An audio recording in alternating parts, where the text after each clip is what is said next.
नमस्कार दोस्तों, इस वीडियो में हम आपको साइंस का वीवीआई ऑब्जेक्टिव क्वेश्चंस बताने वाले हैं 2024 बोर्ड एग्जाम के लिए। तो वीडियो को पूरा देखना और सभी ऑब्जेक्टिव क्वेश्चंस को याद कर लेना। 95% ऑब्जेक्टिव क्वेश्चंस यहाँ से फंसेगा। वीडियो को पूरा देखोगे और माँ सरस्वती का नाम लोगे तो एक ही बार में ये पूरा क्वेश्चन आपके दिमाग में सेट हो जाएगा और याद हो जाएगा हमेशा के लिए। ठीक है, तो लास्ट तक देखना, सभी क्वेश्चन याद कर लेना। ठीक है, तो जैसा कि दोस्तों पहला नंबर आपका क्वेश्चन है, प्रकाश की किरणें गमन करती है।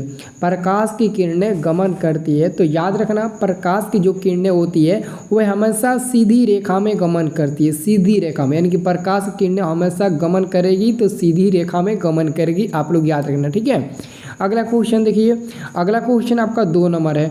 2 नंबर क्वेश्चन है जी, सर्च लाइट का परावर्तक सतह होता है। सर्च लाइट का जो परावर्तक सतह होता है वो होता है अवतल का। क्या होता है? अवतल का होता है। आंसर हो जाएगा बच्चा सब बी नंबर, अच्छे से याद रखना। ठीक है, अगला क्वेश्चन देखिए। अगला क्वेश्चन है हम लोगों का 3 नंबर, निर्वात में प्रकाश की चाल क्या होती है। तो निर्वात में प्रकाश की चाल क्या होती है तो याद रखना 3 × 10⁸ मीटर पर सेकेंड निर्वात में प्रकाश की चाल होती है। तो ऑप्शन नंबर देखो ए नंबर में दिया है, तो ए नंबर वाला हमारा सही आंसर हो जाएगा। ठीक है दोस्तों, आप लोग चैनल को सब्सक्राइब कर लेना। ठीक है, मैं आपको डेली शाम को 6:30 बजे लाइव क्लास दूंगा बिल्कुल फ्री में। ठीक है, और एक और बात आप लोगों को मैं बता दूं, ठीक है, आपको साइंस का ही नहीं बल्कि जो भी सब्जेक्ट है, संस्कृत है, हिंदी है, मैथ है और भी सब्जेक्ट है, सोशल साइंस है, सबका मैं आपको एक एक ऑब्जेक्टिव क्वेश्चन बता दूंगा ताकि आपको एग्जाम में कोई दिक्कत ना हो। ठीक है, और एग्जाम में सब क्वेश्चन फंस जाएगा और अच्छे से कॉपी लिखना और अच्छे मार्क्स लाना। ठीक है, तो चलो 4 नंबर क्वेश्चन देखते हैं कि मानव नेत्र में किस प्रकार का लेंस पाया जाता है। मानव नेत्र में यानी कि मनुष्य में है ना, जो लेंस पाया जाता है वो होता है अवतल लेंस। जैसे हम लोग मनुष्य हैं, हम लोग के अंदर उत्तल लेंस पाया जाता है। हम लोग के जो नेत्र होता है उसमें उत्तल लेंस पाया जाता है। अगर कोई पूछे तो बोल देना उसमें उत्तल लेंस पाया जाता है। ठीक है, अगला क्वेश्चन है हम लोगों का 5 नंबर। देखो जी 5 नंबर क्वेश्चन क्या है।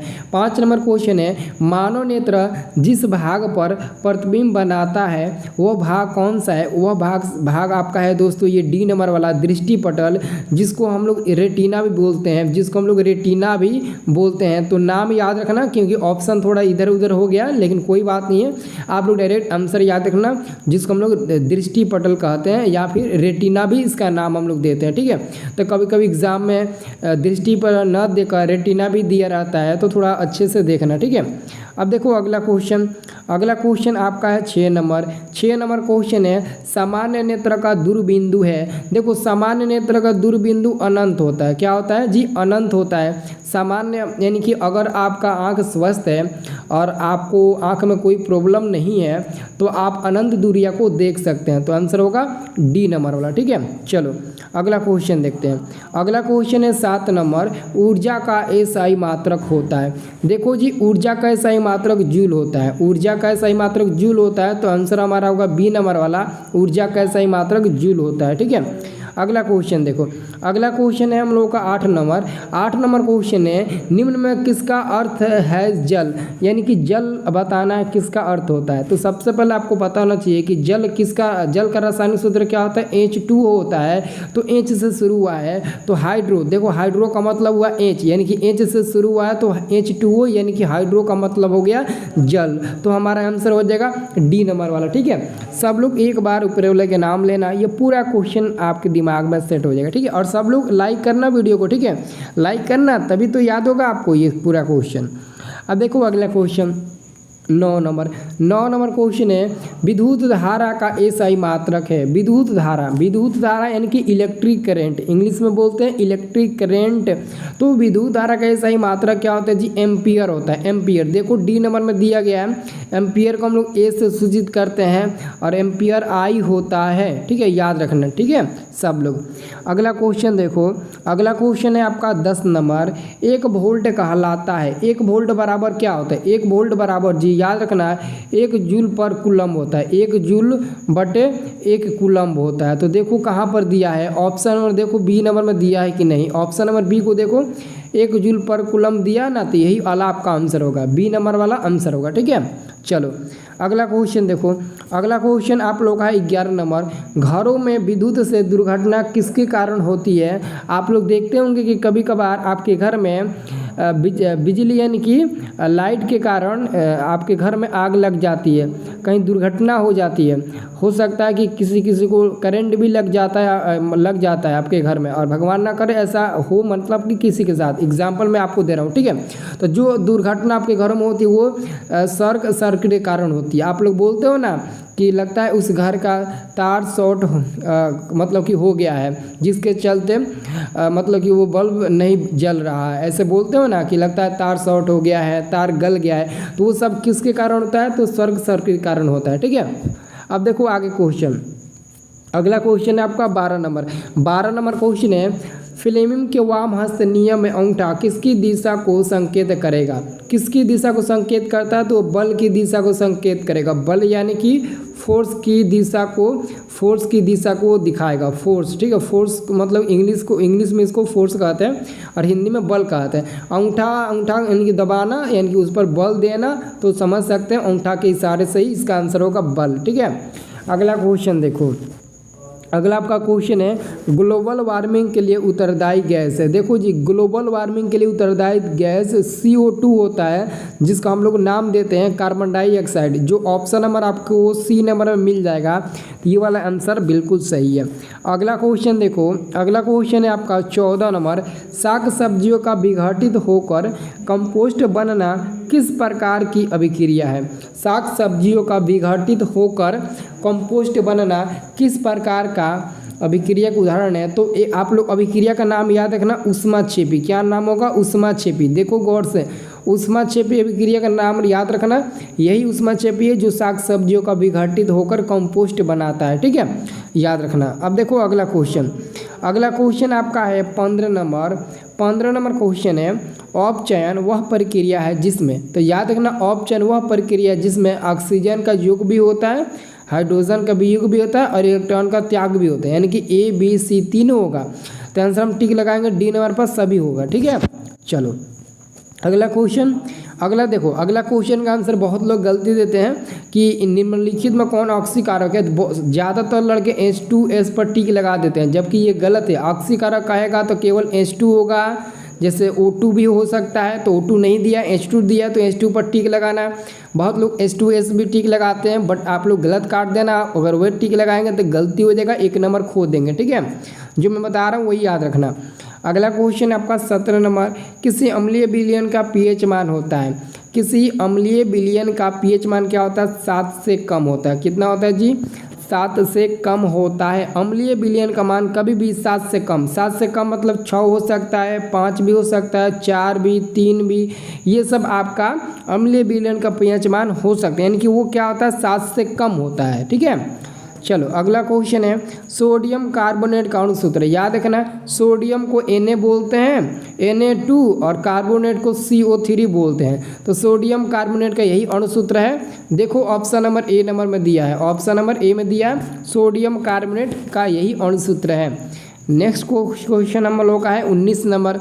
19 नंबर क्वेश्चन है चूना, पत्थर, खड़िया एवं संगमरमर किसका विविध रूप है? यानी कि हम लोग समझ सकते हैं चूना पत्थर, ठीक है, ये संगमरमर है, खड़िया है और चूना पत्थर, ये तीनों का मतलब एक ही होता है। एक तरफ से समझो, क्योंकि क्वेश्चन में ऑलरेडी बता दिया है। इन तीनों का एक ही रासायनिक सूत्र होता है, जो होता है वो क्या है? CaCO3 कैल्शियम कार्बोनेट, ठीक है। याद रखना, अगर एग्जाम में कई बार ऐसे पूछा गया कि चूना पत्थर का रासायनिक सूत्र क्या होगा ऑब्जेक्टिव में, कई बार चूना पत्थर न देकर खड़िया नाम दे देता है, कई बार खड़िया न देकर संगमरमर भी दे देता है। तो आप लोग देख लेना, तीनों का यही रासायनिक सूत्र होगा, ठीक है। चलो अगला क्वेश्चन है जठर रस का pH मान। देखो जठर रस का pH मान लगभग 1.2 होता है। कितना होता है? 1.2 माने तो A नंबर वाला सही आंसर होगा, ठीक है। अगला क्वेश्चन है आपका 21 नंबर। 21 नंबर क्वेश्चन है लोहा से जिंक लेपित करने की क्रिया को क्या कहते हैं? लोहा से जिंक लेपित करने की क्रिया को हम लोग क्या कहते हैं? तो गैल्वेनीकरण कहते हैं। आंसर होगा बी नंबर। क्या कहते हैं? गैल्वेनीकरण। आंसर होगा 21 का बी नंबर, ठीक है। अगला क्वेश्चन है 22 नंबर। 22 नंबर क्वेश्चन है, निम्नलिखित में कौन आयनिक यौगिक है? निम्नलिखित में कौन आयनिक यौगिक? आयनिक यौगिक का मतलब समझ दो। जैसे यहाँ पर दोस्तों ऑप्शन नंबर बी को देखो, ऑप्शन नंबर बी को ध्यान से देखो, CCl4 दिया है। तो यहाँ पर दोस्तों Cl पर माइनस चार्ज होगा, यानी कि क्लोरीन पर माइनस चार्ज होगा, तो वो आयनिक यौगिक कहलाएगा। क्या कहलाएगा? आयनिक यौगिक कहलाएगा। तो हम लोग समझ सकते हैं CaCl4, ठीक है, CCl4, ठीक है। और इसको कार्बन टेट्राक्लोराइड भी नाम देते हैं। ये कार्बन टेट्राक्लोराइड कहाँ प्राप्त होता है? तो जब आप प्रयोगशाला में मीथेन गैस बनाएंगे तो वहाँ पर CaCl2 का प्राप्ति होगा, यानी कि CaCl2 का मतलब कार्बन टेट्राक्लोराइड, सॉरी CaCl2 नहीं, 4 है ना, 4 है, सॉरी 4 है, तभी तो टेट्राक्लोराइड कहलाएगा, 4 होगा, ठीक है। CCl4 कार्बन टेट्राक्लोराइड नाम इसका देते हैं, ठीक है। चलो अगला क्वेश्चन है, बॉक्साइड निम्नलिखित में किस धातु का अयस्क है? तो बॉक्साइड एल्युमिनियम धातु का अयस्क होता है। एल्युमिनियम को हिंदी में यहाँ पर लिख दिया है, लेकिन एल्युमिनियम का जो संकेत होता है, एल्युमिनियम का जो संकेत होता है बाबू, वो क्या होता है? वो होता है Al। Al याद रखना, Al, एल्युमिनियम का संकेत Al होता है, ठीक है, जो बॉक्साइड धातु का एक प्रमुख अयस्क होता है, ठीक है। चलो अगला क्वेश्चन, क्वेश्चन अगला करा कि सक्रियता श्रेणी में सबसे क्रियाशील धातु कौन है? सबसे क्रियाशील धातु माने तो सोडियम यहाँ पर होगा, ठीक है। अगला क्वेश्चन ये बोर्ड एग्जाम में कई बार आ चुका है, इथाइल अल्कोहल का अणुसूत्र। इथाइल अल्कोहल, देखो इथाइल अल्कोहल का अणुसूत्र क्या होता है? C2H5OH होता है। अब देखो ढूंढू कहाँ है ऑप्शन में, ऑप्शन में कहाँ? C2। ऑप्शन नंबर बी को देखो तो C2H5OH दिया है, यही हमारा आंसर होगा, ठीक है। चलो अगला क्वेश्चन आपका है 26 नंबर, आधुनिक आवर्त सारणी में 36 कतारों की संख्या है। देखो 36 का मतलब क्या होता है? आधुनिक आवर्त सारणी में 36 का मतलब होता है जी आवर्त, आवर्त होता है, ठीक है। 36 का मतलब क्या होता है? आवर्त, याद रखना है, ठीक है। 36 का या फिर आवर्त का है, दोनों का मतलब सेम होता है, ठीक है, दोनों का मतलब क्या होता है? सेम होता है, तो ठीक है। तो आधुनिक आवर्त सारणी में 36 कतारों की जो संख्या होती है वो 7 होती है। मैक्सिमम कितना होता है? 7, केवल 7। आंसर होगा बी नंबर वाला, ठीक है। अगला क्वेश्चन है, मानव में डायलिसिस थैली है, तो मानव डायलिसिस थैली नेफ्रॉन होगा फिर न्यूरॉन होगा? ये क्वेश्चन कई बार बता चुके हैं, तो इसका आंसर देखो, इतना इजी क्वेश्चन, इसका आंसर या तो ए होगा या तो इसका आंसर बी होगा। अब ए होगा या फिर बी होगा, डिसाइड करो और इसका आंसर बताओ। कम से कम एक का भी तो आंसर बता सकते हो, सब मैं ही बता दूंगा तो आप लोग क्या बताइएगा, जल्दी से बताइए। हाँ ठीक है, देखो ज़्यादा लड़के कमेंट कर रहे हैं कि सर इसका आंसर ए होगा, बहुत लोग बता रहे हैं बी होगा। आप लोग डिसाइड कर लो क्या होगा, मैं बता दिया ना, या तो ए होगा या तो बी होगा, ठीक है। आप समझ सकते हो न्यूरॉन होगा कि नहीं होगा, ठीक है। चलो अगला क्वेश्चन क्या है, निम्नलिखित में कौन उभयलिंगी जंतु? ये भी काफ़ी इजी क्वेश्चन है, ये भी कई बार मैं आपको बता चुका हूँ, ठीक है। तो इसका भी आंसर बताना चाहो तो बता दो, लेकिन एक ही दिया हूँ बताने के लिए, वही पहले बताओ, ठीक है। इसका आंसर होगा केंचुआ, ठीक है। क्या होगा? बी नंबर वाला होगा, सॉरी ए नंबर वाला होगा केंचुआ, ठीक है। अगला क्वेश्चन है, कुटपाद किस में पाया जाता है? याद रखना, कुटपाद अमीबा में पाया जाता है। अमीबा अपना भोजन जो ग्रहण करता है वो कुटपाद के द्वारा ही ग्रहण करता है, अमीबा, ठीक है, अमीबा। याद रखना नाम, कुटपाद किस में पाया जाता है? अमीबा में, क्योंकि अमीबा अपना भोजन ग्रहण करता है कुटपाद के द्वारा ही, ठीक है। अब अमीबा कहाँ दिया है तो देखो कहाँ दिया है, आपको दिया होगा, ऐसा नहीं है कि मैं नाम बताया वो नहीं दिया होगा, बिल्कुल दिया होगा। अब बताओ अगला क्वेश्चन, ऑक्सीजन है, तो ऑक्सीजन एक हार्मोन का नाम है, ऑक्सीजन एक हार्मोन है, ऑक्सीजन क्या है? एक हार्मोन का प्रकार है, ठीक है। अब देखो अगला क्वेश्चन है 31 नंबर, मनुष्य के शरीर की सबसे बड़ी ग्रंथि है। देखो जी, मनुष्य के शरीर की जो सबसे बड़ी ग्रंथि होती है वो होती है दोस्तों लीवर। तो लीवर का तो नाम दिया है, लेकिन कभी कभार लीवर नहीं देता है बल्कि यकृत नाम दे देता है, यकृत। देखो जी हम बता देते हैं, लीवर जो है ना वो इंग्लिश नेम है, यानी कि इंग्लिश में लीवर बोलते हैं, LIVER लीवर, ठीक है, ये इंग्लिश नाम है। लेकिन इसी लीवर का हिंदी नाम होता है यकृत, इसलिए कभी कभार आपके बोर्ड एग्जाम में लीवर न देकर यकृत दे देता है, ये वाला शब्द दे देता है। तो क्या आप लोग भूल जाओगे? नहीं, दोनों नाम याद रखना, यकृत और लीवर दोनों, ठीक है। अगला क्वेश्चन देखो, अगला क्वेश्चन है 32, निम्नलिखित जीवों में किसमें अलैंगिक जनन मुकुलन द्वारा होता है? अलैंगिक जनन मुकुलन द्वारा किसमें होता है? ईस्ट में होता होगा, ईस्ट में। देखो east option number C number में दिया है, ठीक है। अगला क्वेश्चन है जी, कीटों के पंख और चमगादड़ के पंख किस तरह के अंग है? ये समवृत्त अंग है। समवृत्त यानी कि देखो कहीं दिया होगा सी नंबर में दिया समवृत्त अंग, तो आंसर टिक लगा देना। अगला क्वेश्चन है आपका, विकासीय दृष्टिकोण से हमारी किससे अधिक समानता है? तो चीन के विद्यार्थी से अधिक समानता है। ठीक है। अगला क्वेश्चन है, प्रकृति में पृथ्वी पर ऊर्जा का मुख्य स्रोत। देखो जी, प्रकृति में पृथ्वी पर ऊर्जा का जो मुख्य स्रोत है वो सूर्य है, यानी कि सूर्य भगवान से कोई बड़ा स्रोत हो ही नहीं सकता है। इस धरती पर मतलब इस पृथ्वी पर सूर्य से बड़ा कोई ऊर्जा का स्रोत है? नहीं है। सूर्य से बड़ा कोई हो ही नहीं सकता है।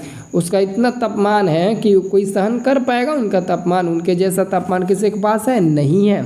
अब देखो अगला क्वेश्चन, हरे पौधे कहलाते हैं। हरे पौधे क्या कहलाते हैं? तो हरे पौधे उत्पादक कहलाते हैं। उत्पादक कहलाते हैं। सब लोग याद रखना, हरे पौधे उत्पादक कहलाते हैं। आंसर होगा ए नंबर वाला। ठीक है। अगला क्वेश्चन आपका है 37 नंबर प्रश्न है, निम्नलिखित में कौन जैव अनिम्नीकरणीय पदार्थ है? जे अनिम्नीकरणीय पदार्थ का मतलब डीडीटी का मतलब समझते हो ना, डीडीटी। हाँ ठीक है, वेरी गुड। अब देखो अगला क्वेश्चन है आपका, निम्न में कौन प्राकृतिक संसाधन नहीं है? निम्न में कौन प्राकृतिक संसाधन नहीं है? तो जीवधारी प्राकृतिक संसाधन नहीं है। आंसर होगा डी नंबर वाला। ठीक है। चलो अगला क्वेश्चन आपका है, यूरो 2 का संबंध। यूरो 2 का संबंध क्या होता है? तो याद रखना वायु प्रदूषण से। यूरो 2 का संबंध है वायु प्रदूषण, सब लोग याद रखना। और मैं आप सभी की एक और सूचना देना चाहता हूँ, अगर कोई भी विद्यार्थी मैथ यानी कि एनसीईआरटी का मैथ का पूरा सिलेबस, एनसीईआरटी जो आपका मैथ है क्लास 10th का, उसका पूरा सिलेबस यानी कि एक एक एक्सरसाइज और एक्सरसाइज का एक एक क्वेश्चन का फुल सॉल्यूशन का वीडियोस या फिर उसका पीडीएफ सॉल्यूशन का पीडीएफ अगर लेना चाहते हैं तो आप लोग हमारे ग्रुप पैड में ऐड हो जाना। और ग्रुप पैड में अगर ऐड हो जाइएगा तो आपको मैथ के ही सब्जेक्टिव और ऑब्जेक्टिव नहीं, यानी कि आपको मैथ का तो पूरा सिलेबस मिलवे करेगा, वीडियो मिलेगा, हर क्वेश्चन का सलूशन मिलेगा, हर एक्सरसाइज का सलूशन मिलेगा, पीडीएफ मिलेगा। साथ में आप जिस भी एग्ज़ाम दोगे, जिस भी सब्जेक्ट का, वो सारे सब्जेक्ट का आपको पीडीएफ मिल जाएगा। वीवीआई ऑब्जेक्टिव क्वेश्चन का पीडीएफ मिल जाएगा। ठीक है। जैसे संस्कृत हो गया उसका ऑब्जेक्टिव सब्जेक्टिव वीवीआई मिल जाएगा, साइंस हो गया उसका मिल जाएगा, मैथ हो गया उसका मिल जाएगा, और हिंदी हो गया उसका मिल जाएगा, सोशल साइंस हो गया उसका मिल जाएगा। यानी कि ऑल सब्जेक्ट का आपको मिल जाएगा 299 रुपये वाला ग्रुप पैड में। तो जिसको भी 299 रुपये वाला ग्रुप पैड में ऐड होना है, आप कमेंट कर देना कि सर मेरे को ऐड होना है, मैं नंबर दे दूंगा, आप मेरे नंबर से संपर्क करके आप ऐड हो सकते हैं। ठीक है। तो जिसको भी ग्रुप पैड में ऐड होना है नीचे कमेंट कर देना। 299 रुपये ग्रुप पैड चलता है। आप उस ग्रुप पैड में 1 साल तक रहेंगे, 1 साल तक ग्रुप पैड में रहेंगे, और साथ में आपको फ्री में एप्लीकेशन पर पढ़ने को मिलेगा। ठीक है। यानी कि ऐप पर आप लोगों को फ्री में पढ़ने को मिलेगा। ठीक है। तो डिसाइड कर लेना, जिसको भी अगर ग्रुप पैड में जुड़ना होगा आप कमेंट करके हमको बता देना। ठीक है। ताकि हम आप लोगों से मदद कर सके, आप लोगों को मैं मदद कर सकूं। ठीक है। चलो जी, बहुत बहुत धन्यवाद। सब लोग वीडियो को लाइक करना और एक एक क्वेश्चन को माँ सरस्वती का नाम लेकर याद कर लेना। ठीक है।